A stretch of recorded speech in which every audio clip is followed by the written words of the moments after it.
বছরের ফের বিচ্ছেদের খবর এলো প্রকাশ্যে। টলিপাড়ায় বিচ্ছেদের পথে হাঁটলেন এবার জয়জিৎ বন্দ্যোপাধ্যায় এবং তার স্ত্রী শ্রেয়া বন্দ্যোপাধ্যায়। 12ই ডিসেম্বর হয়ে গিয়েছিল বিচ্ছেদ, এবার সে কথাই প্রকাশ্যে আনলেন অভিনেতা। আপনাদের সবাইকে স্বাগত সিনে গসিপে। বেশ অনেকদিন ধরেই শ্রেয়া আর জয়জিতের বিচ্ছেদ নিয়ে টলিপাড়ায় ছিল ফিসফাস, তবে এবার প্রকাশ্যেই স্বীকার করে নিলেন অভিনেতা যে তিনি আর তার স্ত্রী হয়েছেন আলাদা।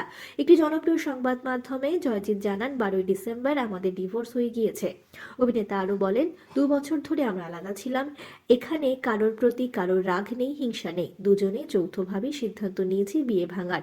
আমার মা বাবাই বড় করেছে আমাদের ছেলেকে, তবে ইয়শজিৎকে বলেছি আমার প্রতিও যেমন ওর দায়িত্ব কর্তব্য রয়েছে, মায়ের প্রতিও সমান দায়িত্ব কর্তব্য রয়েছে। আমরা অনেক ভালো সময় কাটিয়েছি, কিন্তু সম্পর্ক টক্সিক হয়ে যাওয়ার আগে সেখান থেকে বেরিয়ে আসাই ভালো। আর এটা তো আনন্দের খবর নয়, তাই ঢাকঢোল পিটিয়ে ঘোষণা করিনি। অভিনেতার ছেলে এখন কলেজে পড়েন, তিনি প্রাপ্তবয়স্ক।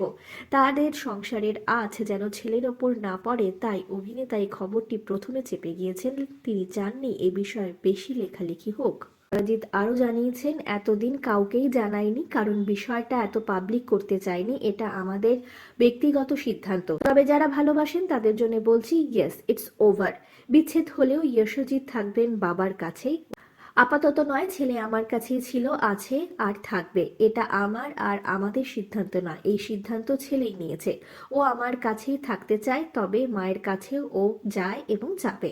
জয়জিৎ আরও জানিয়েছেন, কোনো সম্পর্ক জোর করে তো রাখা যায় না, তাই এটাই আমাদের জন্য ভালো সিদ্ধান্ত। তবে আমি পৃথিবীতে সব থেকে বেশি ভালোবাসি ছেলেকে।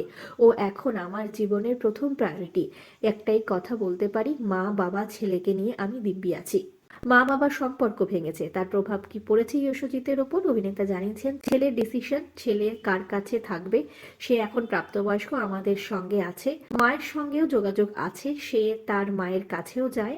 আমি ওকে একটাই জিনিস বলেছি, আমার ও ওর মায়ের মধ্যে যাই হোক না কেন, ওই আমাদের একমাত্র সন্তান এবং আমরাই ওর বাবা মা সারা জীবন থাকবো। আমাদের দুজনের প্রতি ওর সমান দায়িত্ব কর্তব্য রয়েছে। আমাদের দুজনকেই যেন ওর সমান চোখে দেখে। আমরা হলাম সিনে গসিপ। জুড়ে থাকুন আমাদের সঙ্গে, সাবস্ক্রাইব করুন আমাদের এই ইউটিউব চ্যানেলটি।